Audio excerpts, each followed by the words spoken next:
আসসালামু আলাইকুম। শুরু করতে যাচ্ছি স্নেগ্ধ বিষ পর্ব সংখ্যা ২১। লিখেছেন সানজিদা আক্তার মুন্নি। নাজা বসা ছিল যেখানে সে স্থান থেকে কিছুটা দূরে ছিটকে সরে যায় তৌসিরকে দেখে। আর এটাই স্বাভাবিক। আমরা যখন কোনো বিষয় আশঙ্কা করি না আর সেই পরিস্থিতি আমাদের পড়তে হয়, তখন আমরা মানবরা কিছুটা বিচলিত হই। নাজারের ক্ষেত্রে ঠিক তেমন হয়েছে। নাজার বিস্ময় চমকে আমতা আমতা করে বলে উঠল, তৌসির, আপনি?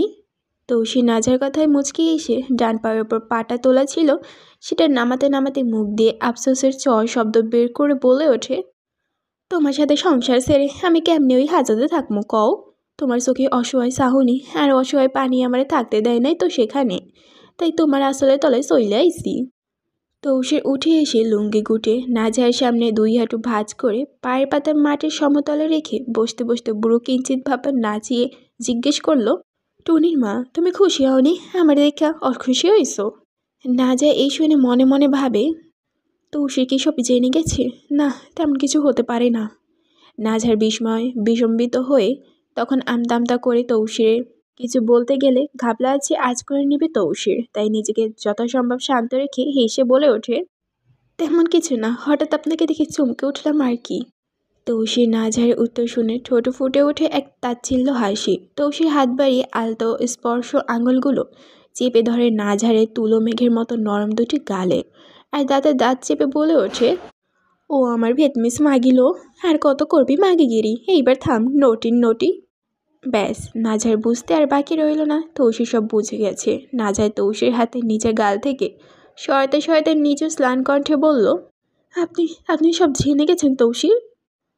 তৌসির এবার হাতের আঙুলের স্পর্শ আলতো থেকে কঠিন করে নেয়, শক্ত করে চেপে ধরে নাজহারের গাল, আর ঠান্ডা চোখে চোখ রেখে নাজহারের সবুজ নয়নে, যে নয়নে চাহনি শুধু ছলনাই করতে চেনে, বিস্মাখানো গলায় বলে ওঠে, হ্যাঁ জানতাম তুই গাদ্দার, জানতাম, কিন্তু তুই যে এত বড় খানকির দ্বারা এইটা জানতাম না। নাজার, আমি খুব ব্যথা পাইলাম তোর এই গাদ্দারিতে। তোরে আমি আপন ভাবলাম আর তুই আমারে ছুরি মারলি। নাজহার গালের ব্যথা কপাল কুঁচকে নেয়, খুব কষ্ট হচ্ছে ওর। তৌসিরের পুরুষালী হাতের ব্যথা বলে কথা, কষ্ট তো হবে, দাঁতে মাড়ি ভেঙে যাচ্ছে।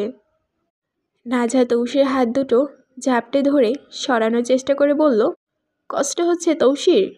কষ্ট হচ্ছে তৌসির। নাজার মুখ থেকে এই সামান্য দুটি শব্দ তৌসির বুকে তীক্ষ্ণ তীরের মতো বিঁধে যায়। সঙ্গে সঙ্গে সে নাজহারের গাল থেকে হাত সরিয়ে নেয়। এই মেয়ের প্রাণদণ্ড দেওয়ার কসম খেয়েছিল সে, অথচ এখন ওর সামান্য আয়তনাত তার সহ্য লাগছে, অসহ্য লাগছে। নাজহার জাদু করলো তার উপর, কালো জাদু নয়তো, হয়তো এমন কিছু, নয়তো ওর কষ্টে তৌসির আনন্দ পাওয়ার বদলে বুকে এমন তীব্র ব্যথা লাগছে কেন? ওর দৃষ্টি নাজহারের গালের ওপর, অতিরিক্ত ফর্সা আর নরম হয় গালগুলোতে আঙুলের ছাপা হালকা বসে গেছে। এই দেখে তৌসির অসহ্য যন্ত্রণা লাগছে বুকে। এ কী করলো সে?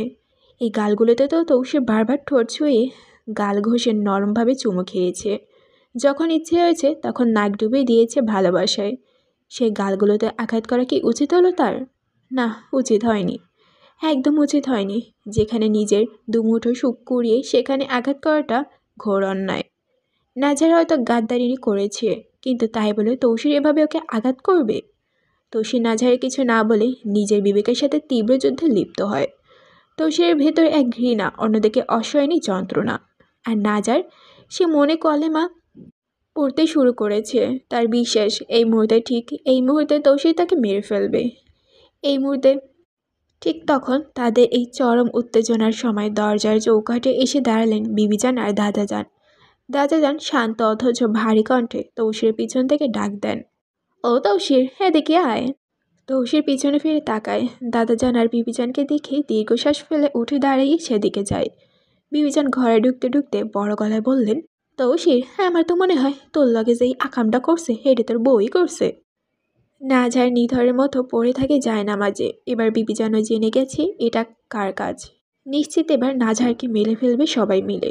তৌসির বিবিজানের কথায় নাজহারের দিকে আর চোখে তাকায়, তারপর তাকিয়ে বলে, বিবিজান, তুমি সবসময় কেন আমার বউর লগে এমন করো? সবসময় তুমি খালি আমার বউরে দোষ দিয়ে কথা কও। ফারদিন আর আমি একটা প্রাঙ্ক করছি সবার লগে, একটু সবার রিয়াকশন বোঝার লাইগা। আমার বউ তো এইটারে হাসা মনে করছে।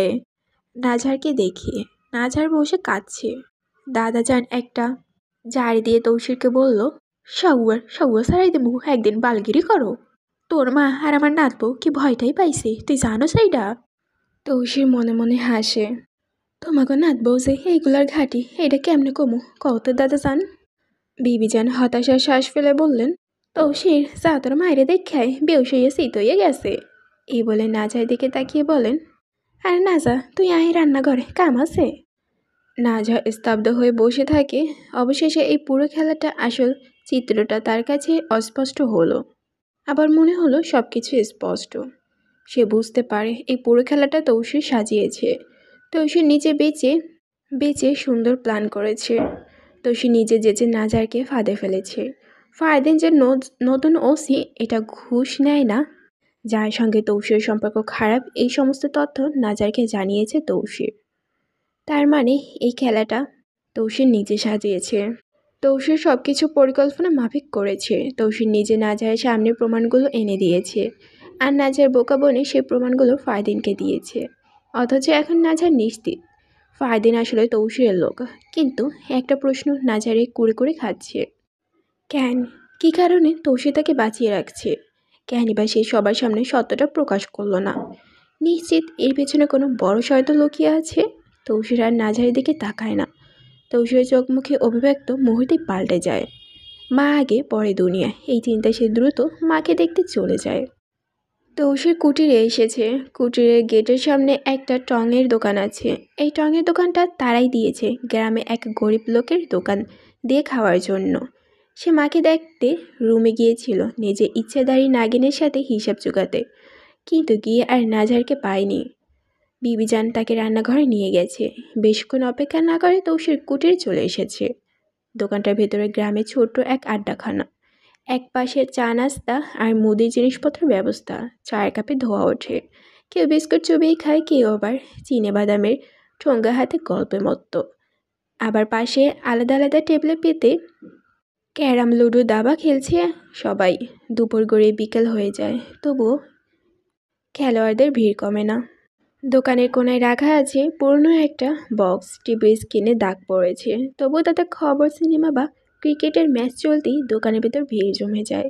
কে গল্প করে, কেউ আবার টিভির দিকে হেলান দিয়ে চোখ মেলে তাকিয়ে আছে। টিভি দেখার লোভ অনেকেই কাজ ফাঁকি দিয়ে এখানে চলে আসে। তৌসির দোকানে ঢুকেই কাউন্টারে বসে থাকা লাল মিয়া হেসে বললেন, তৌসির মামা, চা দিমু নাকি এক কাপ? লাল মিয়ার মুখে তৌসিরের কথা শুনে সবাই এক ঝলক তার দিকে তাকায়। এখানে একপাশে নাজিম চাচা, ফারদিন, নুমান আর কেরামত ক্যারাম খেলছিল, আর একপাশে রুদ্র আর মিনাজ মামা দাবা খেলছিলেন। টিভি চলছিল লুফিয়াম মুভি। ক্যারামে সবাই মিলে সেটা দেখছিল। কিন্তু তৌসিরকে লক্ষ্য করে দেখে ধ্রুব এসে নেই। ও এখন কোথায় বসে বেদনার গান শুনছে কে জানে। আর শুনবে না কেন, ওর সাথে যে জমের বিয়ে ঠিক হয়েছে। তৌসিরের সাথেও ইকরার তর্কাতর্কি লেগে যায়। ইকরার জবাব একে, সে গালিগালাজ ছাড়া কথা বলতে পারে না। ইকরা জবর একটা চিজ। তৌসির নাজিম চাচার পাশে গিয়ে দাঁড়ায়। মিনাজ মামা আর রুদ্র খেলা ছেড়ে এসে তৌসির পাশে দাঁড়ায়। ফারদিন ক্যারামে বোর্ডের স্টিক ফাটাস করে ঢুকে দিতে দিতে একগাল হেসে বলে, কি অবস্থা তৌসির ভাই? নাজিম চাচা বোর্ডের বেকারি পাউডার দিতে দিতে হেসে বলে, কি আর হইব, আর বউ যে বাস দিছে তারপর কি আর ভালো থাকা যায়? তো সে এটা শুনে নাজিম চাচাকে ধমক দিয়ে বলে, শুয়ারের বাচ্চা, বন্ধ করলে আর আমি কেউ শুনাইলেন আমি তোরে একেবারে শেষ করে দিমু। বলছি না কেউ যেন না জানে এইটা। আমার বউ ভুল করছে, আমি দেখা নেমু। তোর দয়া কইরা থাম, দয়া কইরা হেডি আর কইস না কাউরে। ফারদিন দীর্ঘশ্বাস ফেলে সোজা হয়ে দাঁড়াতে দাঁড়াতে বলে, ভাই এসব বাদ দেন। আপনার বউ যে লেভেলের অভিনয় করেছে, আমি তো টাসকে খাইছিলাম, প্লাস উনি আপনার বউ, এটা জেনে তো আরও বেশি খাইছি। তৌসিরের কেন জানি ফারদিনের কথাটা পছন্দ হয় না। ফারদিনের কথার মধ্যে একটা নজর খারাপ খারাপ গন্ধ পায়। তারপর কিছু বলে না। রুদ্র তৌসির কাঁধে হাত রাখতে রাখতে জিজ্ঞেস করে, এখন কি করবা? ভাবির কিছু শাস্তি টাস্তি দিবা না? নুমানের হাতে স্টিক ছিল, সেটা তৌসির নিয়ে একটা পাশে রাখে একটু ঝুঁকে বোর্ডে রেখে টুকা মারতে মারতে বলে, শাস্তি আবার কি? হ্যাঁ, আমার বউ আমাকে গাদ্দারি করছে, করবে, আবারও 100 বার করবে। বললাম না বউয়ের লেগে সব কিছু মাফ। মিনাজ মামা হাসতে হাসতে বললেন, বউয়ের প্রেমে অন্ধ হয়ে আবার কুয়াতে পড়ে মরিও না। ফারদিন মিনাজ মামার কথায় কুটিল এসে জবাব দেয়, আরে অন্ধ হইব না, যে যাই বলুক তৌসির ভাই আপনি কিন্তু জিতছেন, একদম খাঁটি জিত পাইছেন। এমন একটা সুন্দরী বউ যদি আমার কপালে জুটতো তাহলে বিছানা ছাড়তাম না 1 মাসের মধ্যে। তৌসির গা জ্বলে ওঠে ফারদিনের কথা শুনে। ও স্টিক রেখে ঠান্ডা চোখে ফারদিনের দিকে তাকায়, শুধু তাকায়। তারপর কিছু না বলে জোরে স্টিক একটা টুকা মারে আর বলে, ফারদিন নজর ঠিক রাখ, আমার বোন নাম যেন তোর মুখে আর না শুনি। ফারদিন তৌসির কথায় হাসতে হাসতে বলে, হ্যাঁ রে কি কন ভাই, নজর তোমার ঠিকই আছে, ভাবি হিসেবে বললাম, দেওয়ার হয়ে একটু মজা তো করতেই পারি। তৌসির এবার সোজা হয়ে দাঁড়িয়ে ফারদিনের দিকে তাকিয়ে হালকা হেসে বলে, হ্যাঁ সে তো করতেই পারিস, কিন্তু তারপরও লিমিটে রাখিস, আমি আবার কিন্তু মানুষ ভালো না। এই বলে রুদ্রের দিকে তাকিয়ে বলে, চল মামা পার্টি অফিসে যাই। রুদ্রের মাথা নেড়ে বলে, চলো। তৌসির আর রুদ্র বেরিয়ে যায়, আর বাকিরা আবারও ক্যাম্প খেলতে মন দেয়। ফারদিন তৌসির যাওয়ার দিকে তাকিয়ে থাকতে থাকতে মনে মনে বলে, তোমার বউকে একদিনের জন্য হলেও আমার চাই মেয়র সাহেব। এই বলে শয়তানি হাসিতে হেসে ওঠে। ওদিকে রুদ্র বিরহের গান শুনছে আর গাচ্ছিল। এমন সময় ফোনে কল আসে। এই নিয়ে 7বার কল আসলো। তারপর ধ্রুব ধরছে না, কল টল ধরার মুডে নাই এখনও। কিন্তু এরপর এত কল দেখে এখন বাধ্য হয়ে ধরলো। কল ধরতেই কানে লাগলো উপাস থেকে চ্যাট করে ওঠা একটা গান। সরি, গান না গলা। নটির নাতি, কই থাকিস তুই, এত কল দিই ধরিস না কেন? ধ্রুব বুঝে যায় এটার গুণবতী শুধু গুণবতী না, মহাগুণবতী হবু বউ। ধ্রুব বিরক্ত তেতে গলায় বলে ওঠে, কি হয়েছে? ইকরা উপাস থেকে বলে, আমার অফিসে একবার আসো তো। বিয়ে ঠিক না হতে শুরু হয়ে গেছে তো নাটক, আমি পারবো না। ইকরা দাঁতে দাঁত চেপে বলে, তুই আসবি নাকি আমি আসবো? আমি যদি আসি তাহলে আজ একবারে বিয়ে করে ঘরে উঠবো, কোনোটা ভালো হবে সেটা তুই ভালো বুঝা নে। ইকরা, ভালো লাগছে না এগুলো। হে মাদারচোদ, তুই বাংলা কথা বুঝিস না? বলছি আসতে তো আয়, একটা প্রয়োজন আছে, এর জন্যই বলতাছি, নয়তো তোর মতো সৌয়া ধৈর্য টানাটানি করার ইচ্ছা আমার নাই। দীর্ঘশ্বাস পেয়ে তীক্ষ্ণ সুরে ধারণ করে বলে, ইকরা সুন্দর করে কথা বল, আসছি আমি।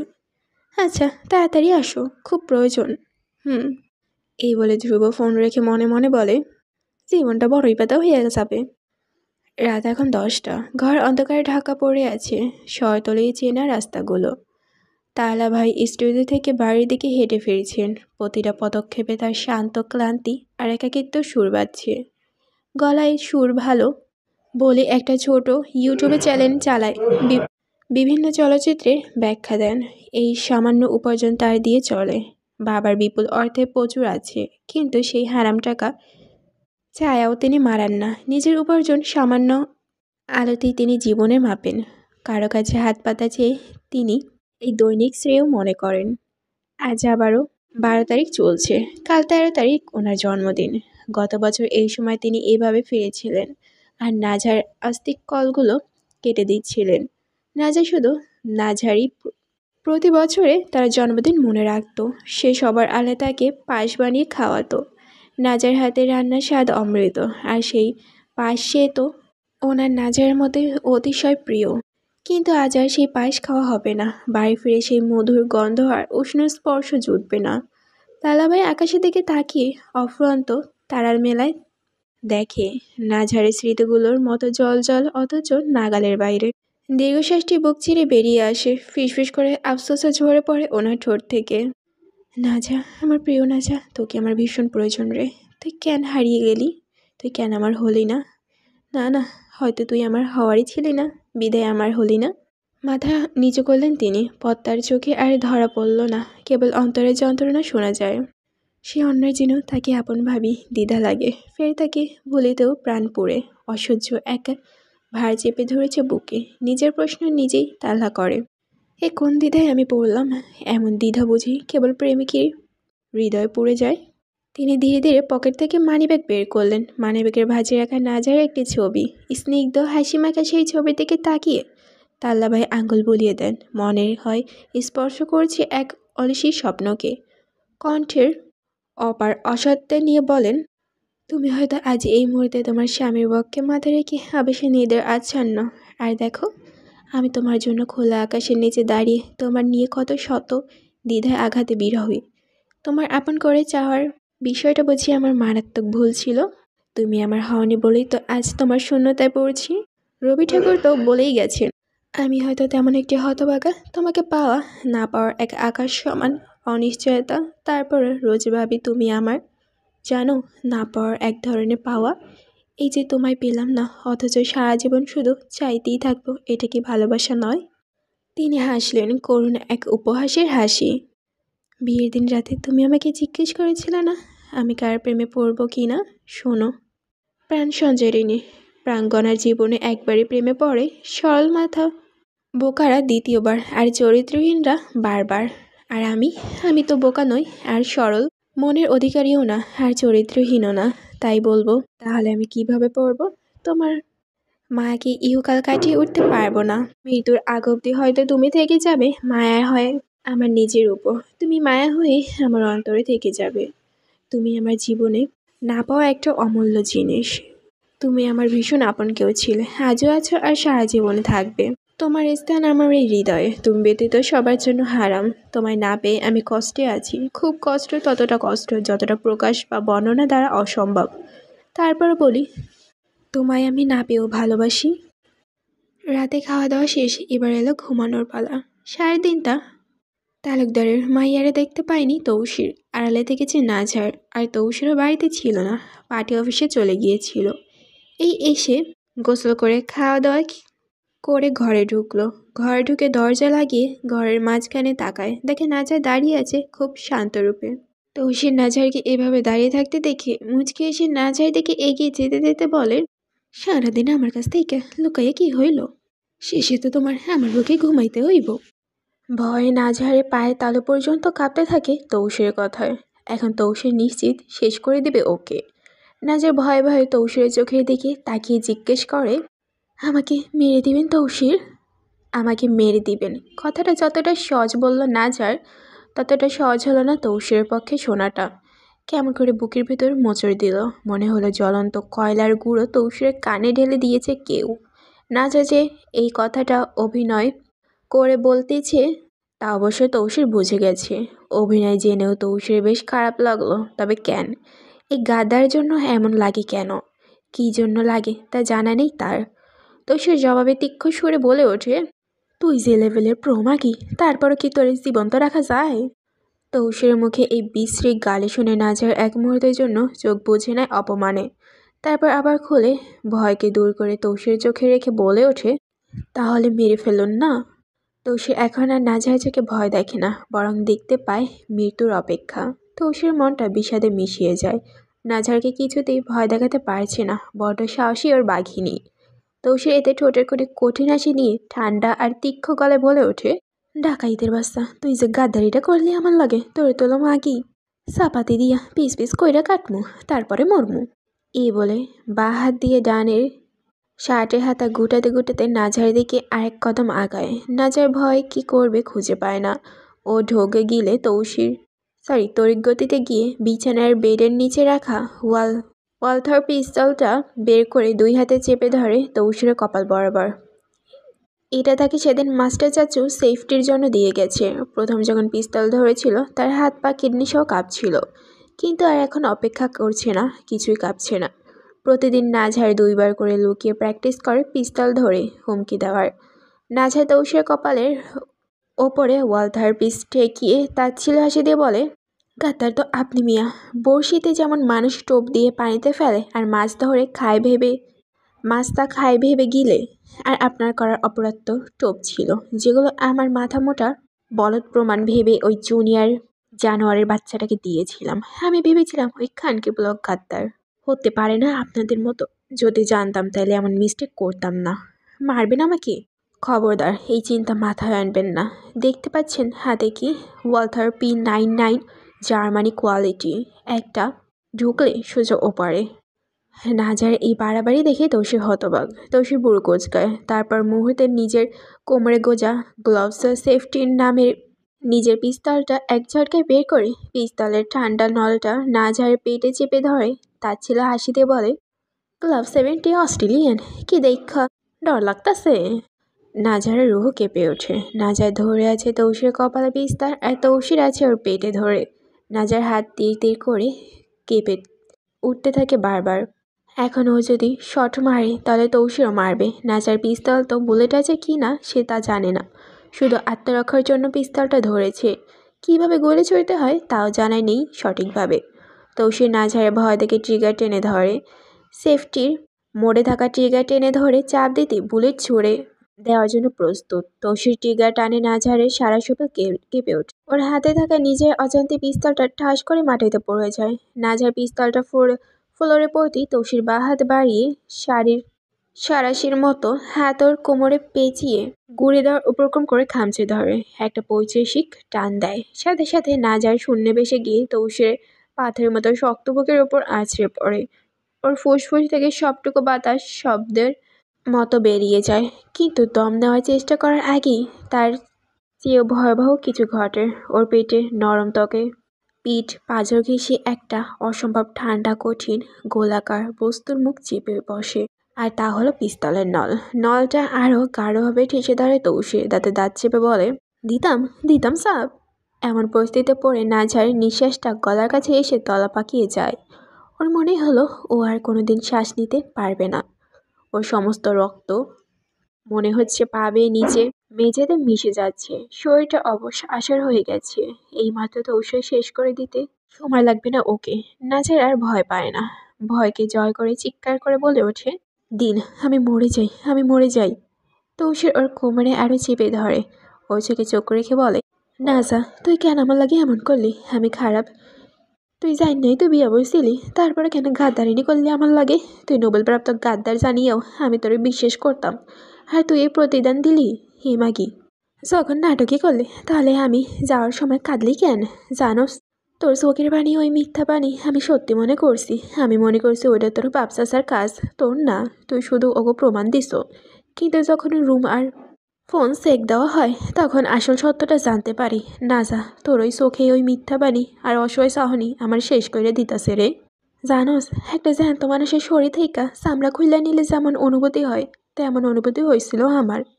আমি তোরে আপন ভাবলাম, আর তুই আমার সাথে বিশ্বাসঘাতকতা করলি। না যা, দোষের প্রতিটা কথা ওর চোখে চোখ রেখে শুনে এবার কঠিন ভাবে শোধায়, আপনার সাথে সংসার করব, আপনার সাথে? আপনি আমার চাচার খুনি, আমার জন্য এটা কখনো সম্ভব? আপনার জন্য আমার তিনটা চাচা ভাই বোন এতিম হয়েছে, আপনার জন্য আমার 25 বছর বয়সী চাচি বিধবা জীবন কাটাচ্ছে শুধু আপনার জন্য। আপনার সাথে যা করেছি তাতে বিন্দুমাত্র ভুল নেই।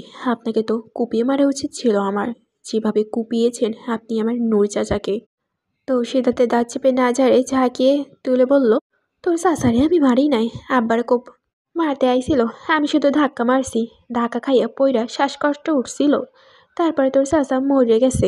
মারের মাঝখান থাইকা তোর বাপ চাচা আর তোর ইকবাল চাচা নিয়ে যায়, পথে মইরা যাওয়ায় নিজেরাই লাশা কুপাইয়া এই কাম করছে যাতে আমগো ভাসাইতে পারে। কিন্তু কোটা প্রমাণ হয় না এইটা। ফরেন্সিক করে সত্যিটা প্রমাণ হওয়ার তো ওই লাশটা চালাক ফুপির নিজের ঘাড় থেকে দোষটা নামানোর লইকা কেসটা বন্ধ করে দিছে। তুই জানোস এগুলা? না যায় তৌসির মুখ থেকে সত্যটা শুনে হতভম্ব হয়ে তৌসির মুখের পানে চেয়ে থাকে। না যায় নিজেও জানে সত্যটা, তারপর এটা না জানার ভান করে বলেছিল যাতে তৌসিলের আসল উদ্দেশ্য আজ করতে পারে। না যায় নিশ্চুপ হয়ে পাথরের রূপে দাঁড়িয়ে রয়। তৌসির পিস্তলের নল দিয়ে গুতা মেরে জিজ্ঞেস করে, দেই, চালাইয়া দেই? না যায় তৌসিরের প্রশ্ন শুনে স্থির হয়ে যায়। বুকের ভেতর সহস্র ডমরূপ ভেবে কেঁপে ওঠে ওর সাথে। ঢোক গেলে একটা দীর্ঘশ্বাস ছাড়েও।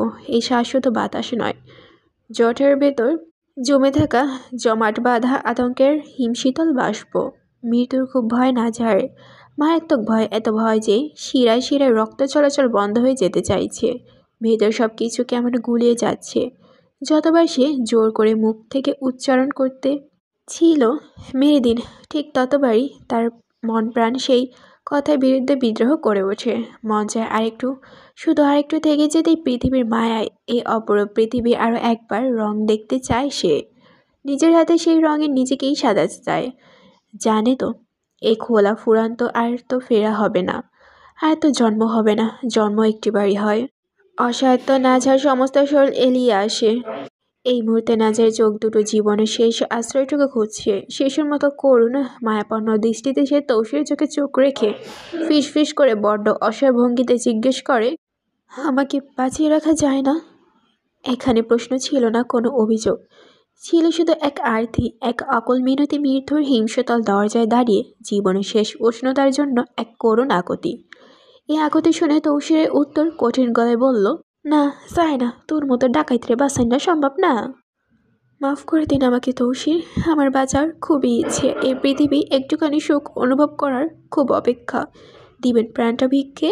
তৌসির তো জীবনেও নাজারকে মারবে না, শুধুমাত্র ভয় দেখানোর জন্য এমন করেছে। তাই রক্ষ গলায় বলে ওঠে, তোর মতো নোবেল প্রাপ্ত গাদ্দার এনে বাসাই রাখা, হ্যাঁ নিজের গাদ্দার আজরাইলের লইয়া ঘুরা একই কথা। নাজার কাতার দৃষ্টিতে তৌসির দেখে চোখে চেয়ে অনুনয় গলায় বলল, আমাকে সত্যি মেরে ফেলবেন? তৌসির পিস্তলের নলটা আরো শক্ত করে ধরে বলে, তুই তো মির্জাফরের পেরে ভার্সন, তাই তোরে শুধু মারবো না, মাইরা তোর মির্জাফরের কবরের পাশে কবর দিয়ে আসমু। নাজার কিছু খুঁজে পায় না, আকুতি করে লাভ হবে না, তৌসির নির্দয় সে জানে। নাজার হঠাৎ দু হাতে তৌসির হাত ধরে পিস্তল চেপে ধরে বলে, গুলি ছুড়ুন, ছুড়ুন বলছি। নাজার হাত থেকে তৌসির পিস্তলটা সরাতে চায়, ট্রিগার টানা চাপ লাগলে গুলি চলে যাবে। তৌসির ওর হাত সরানোর চেষ্টা করে ধমক বিষাক্ত গলায় বলে ওঠে, এই সিনাল স্যার, ট্রিগারে টান লাগলে চাপ লাগবো। নাজার শক্তি দিয়ে পিস্তল ধরে চিৎকার করে ওঠে, মারবেন তো, মেরে দুন, মারুন বলছি। তৌসির ওর হাত থেকে হাতটা ছাড়তে চায়, কিন্তু নাজার ছাড়ে না। ধস্তে এক পর্যায়ে টাস করে বেজে ওঠে একটা শব্দ, দুজনের হাত থেকে পিস্তলটা মাটিতে পড়ে যায়। তৌসির শ্বাস বন্ধ হয়ে আসে, হাত পা অবশ হয়ে আসে। নাজার আর ধরে রাখতে পারে না, অবশ হাত পা দিয়ে আর কোনো কিছু ধরে রাখা সম্ভব নয়। চামড়ার নিচে স্নায়ুকোষ স্তব্ধ হয়ে যায় তৌসিরের, সারা শরীর হিমশীতল হয়ে আসে। নিজের পেটের দিকে একবার তাকায়, রক্ত। নাজার পেটের ডান দিকে বুলেট গেঁথে আছে, ও নিজেকে গুলি মেরে দিয়েছে। নাজার দাঁড়িয়ে থাকতে পারছে না, টলতে শুরু করে। পেটের ডান পাশে হঠাৎ আগুনের ফুলকি বিস্ফোরণ হয়ে গেছে। নাজার কিছু বুঝে উঠতে পারছে না। এক মুহূর্তে আগেও পৃথিবী ছিল চলমান, আর এখন সবকিছু থমকে গেছে। বাতাসের শব্দ, এমনকি নিজের নিঃশ্বাসের শব্দ মনে হচ্ছে দূরে কোথাও আটকে গেছে। গুলির দাহ শরীরের ভেতর ছড়িয়ে পড়েছে আগুনের মতো, প্রতিটি স্নায়ু ব্যথায় অশ্রু গড়িয়ে নামছে। ও চায় চিৎকার করতে, কিন্তু গলা শুকিয়ে গেছে, ঠোঁট শুধু নিষ্পড়ের মতো কাঁপছে। নাঝাড় টালতে থাকে, আর তখন ওর চোখ পড়ে নিজের পেটের ডান পাশে গাঢ় লাল রক্তের ভেজা দাগে। সাদা ড্রেসের এক অংশ রক্তে ভিজে শুরু হয়ে গেছে। রক্ত প্রথম ধীরে গড়িতে নামলে তারপর ফিচকে শব্দে ফেটে বেরোতে লাগলো। চোখের দৃষ্টি ঝাপসা হয়ে আসছে নাজারে। নাজার দুই হাতে পেট চেপে ধরে তৌসিরের বুক থেকে সরে যায়। সরে যেতেই ফ্লোরে রক্তাক্ত শরীরটা লুটিয়ে পড়ে। তৌসির ধরে রাখার শক্তি নেই আর। নাজার মাটিতে পড়তেই তৌসির অনেক কষ্টে শক্তি যোগে এক হাতে ওর টেনে ধরে, অন্য হাতে ওর পেটের রক্ত ফেয়ারার যে ছুটছে সেখানে চেপে ধরে। ওর মাথার পাশে বসে হন্তদন্ত হয়ে বলে, হসিনা তুই কি করলি এইটা? নাজার, তুই এত সহজে মরতে পারস না, এই মন্দলাকে ঘর তোরে করতেই হইব। নাজার, আমার লগে গার্দানি কইরা এমন মরতে পারস না তুই, কেন গলি চালাইলি? তৌসির আহাজারি শুনে নাজার খিলখিল করে হেসে ওঠে। পেট থেকে হাত সরিয়ে রক্তাক্ত হাতে তৌসিরের গাল ছেড়ে বলে ওঠে, জানি আমার মরতে হবে, মেয়র সাহেব, যদি মরে যাই তাহলে গাদ্দারিনের লাশটা আগুনে না পুড়িয়ে কবর দিয়েন। তৌসির এই কথা শুনে চিৎকার করে ওঠে, না যা, তোরা কি কইস আমি তোরে মারমু? তুই আমার বউ, তোরে কেমনে মারমু আমি? তুই আমার সাথে, সকল দোষ তোর মাফ। তাহক তোরে মাইয়া, আমার নিউতে আমার বেলায় বড্ড নিষ্ঠুর রে। তুই অমন নিষ্ঠুর হবি? তুই আমার লগে গাদ্দারিনী করিস, সারা জীবন করিস। তুই গাদ্দারিনী কইরা আমারে শুধু জেলে কেন, কবরে পাঠাই দিস। আমি অভিযোগ করবো না, সত্যি বলতেছি, কোনো অভিযোগ করবো না। চোখ খোল কই তোরি, চোখ খোল, চোখ বন্ধ করিস না। এই বলে তৌসির নাজারকে কোলে তুলে নিতে থাকে। নাজার গলা দিয়ে কথা বের হচ্ছে না, অনেক কষ্টে বা হাত দিয়ে তৌসিরের গলা জড়িয়ে ধরে। রক্তাক্ত হাতটা তৌসিরের গালে আবারও হাত রেখে মুচকি হেসে বলে, তৌসির সাহেব, যদি ফিরতে পারি তাহলে আবার বিশ্বাসঘাতকতার খেলা খেলবো আপনার সাথে। এই খেলা কিন্তু আমাকে রানী বানাতে হবে। তৌসির আর কিছু শোনে না, কলেজেটা ছেড়ে যাচ্ছে যন্ত্রণায়। এই মেয়ে কীভাবে বোঝাবে যন্ত্রণার কথা? ও যে অনুভূতিহীন, তৌসির যে ভারী ব্যথা লাগছে বুকে, প্রাণটাকেও বোধ হয় টেনে হিঁচড়ে বের করে নিয়েছে। এই মুহূর্তে নাজার পেট থেকে টলটলে রক্ত বের হচ্ছে। সাদা কামিজের ডান অংশ লাল রূপে নিয়েছে। তৌসির সাদা পাঞ্জাবির লাল দাগ লেগে গেছে। তৌসির ঘর থেকে বেরোতে ওকে শাসিয়ে বলে দেয়, তালুকদারের মাইয়া এভাবে মৃত্যুর অজুহাতে পালাই গেলে হইব না। এই মন্দলোকের ঘর তোমারে করতেই হইব, এই মন্দলোকের নিন্দার সংসার তোমার করতেই হইব। তৌসির চাপা কণ্ঠস্বর নাজার কর্ণকুহরে প্রবেশ করে ঠিকই, কিন্তু সেই শব্দগুলো মস্তিষ্কে প্রতিক্রিয়ণ করার মতো সামান্য শক্তি অবশিষ্ট নেই তার। সমস্ত প্রতিরোধ ভেঙে নাজার ধীরে ধীরে মাথাটা তৌসিরের অবিশিষ্ট উষ্ণমুখী এলিয়ে দেয়। সারা পৃথিবীর আলো নিভে যায়, তার ক্লান্ত ভারী পাপড়িগুলো নেমে আসে। সে আপ্রাণ চেষ্টা করছে চোখ খুলে রাখতে, কিন্তু সে চেষ্টা এখন নিষ্প্রভ বিভ্রান্তর মতো। নিজেকে গুলি করার কোনো ইচ্ছা ছিল না নাজহারে, তবে নিয়তি কি নির্দয় পরিহাস, সে নিজেকে বোকামি করেছে, নিজের কাজেই নিজে আজ পরাদস্ত হয়েছে। ও দীর্ঘ বিশ্বাস করেছিল তৌসির তাকে এক মুহূর্তের জন্য বাঁচিয়ে রাখবে না। সে ভয়ে নাজহার তৌসির আঘাত করতে চেয়েছিল, কিন্তু যখন দেখেছে পিস্তল ঘুরে তৌসিরকে গুলি করে হত্যা করা অসম্ভব, তখন মৃত্যুর তাড়িত হয়ে আত্মরক্ষার শেষ চেষ্টা হিসেবে সে নিজের দিকে বন্দুক নল ঘুরিয়ে চালিয়ে দেয় জোরে। কারণ ওর একমাত্র ধারণা ছিল তৌসির তাকে মারবেই, নিশ্চিত মারবেই। কিন্তু এখন এই শেষ সময় নাজার গভীরভাবে সত্যটা প্রথমবার অনুধাবন করতে পারল। তৌসির তাকে মারত না, কখনো না, কখনোই সে এত নিষ্ঠুর হতে পারত না। তৌসির বুকের উপর মাথা রেখে সে শুনতে পায় এক ভারী ধ্বনি। তৌসিরের ভেতর হৃৎপিণ্ড তীব্র বেগে টাস টাস শব্দ আছড়ে পড়ছে। সেই শব্দ নাজার কানে একা ত্রাস সৃষ্টি হচ্ছে। তৌসিরের শরীর কাঁপছে, আর তার হৃৎপিণ্ডের শব্দ বুঝিয়ে দিচ্ছে সে কতটা আতঙ্কিত, কতটা বিপর্যয়। নাজার নাকটা তৌসিরের শার্টের বোতামে ফাঁকে তার বুকের উষ্ণ তাপে চেপে ধরে। মুহূর্তে এক তীব্র বিচলে পরিচিত ঘ্রাণ নাজার মস্তিষ্কে গভীরে আঘাত করে। এই ঘ্রাণ নাজার কাছে পৃথিবীর সমস্ত ঐশ্বর্য চেয়েও দামি। পৃথিবীর শ্রেষ্ঠ সুগন্ধিত এই পুরুষালী শরীরের ঘ্রাণটা তার লাগবেই। স্বাভাবিক ঘ্রাণের কাছে তুচ্ছ, যা তৌসির শরীর থেকে নিষ্কৃত হয়, যা সে কোনো প্রসাধানী না মেখেও বহন করে। মুহূর্তের জন্য সমস্ত যন্ত্রণা উপলব্ধি করে নাজার শেষবারের মতো যতটুকু সম্ভব বুকে ভরে শ্বাস টানে। এই প্রিয়তম ঘ্রাণটা সে তার অস্বস্তির কারণ কখনোই হয়নি। এই প্রিয়তমার ঘ্রাণটি সে তার অস্তিত্বে ধারণ করে নিয়েছে পুরোভাবে।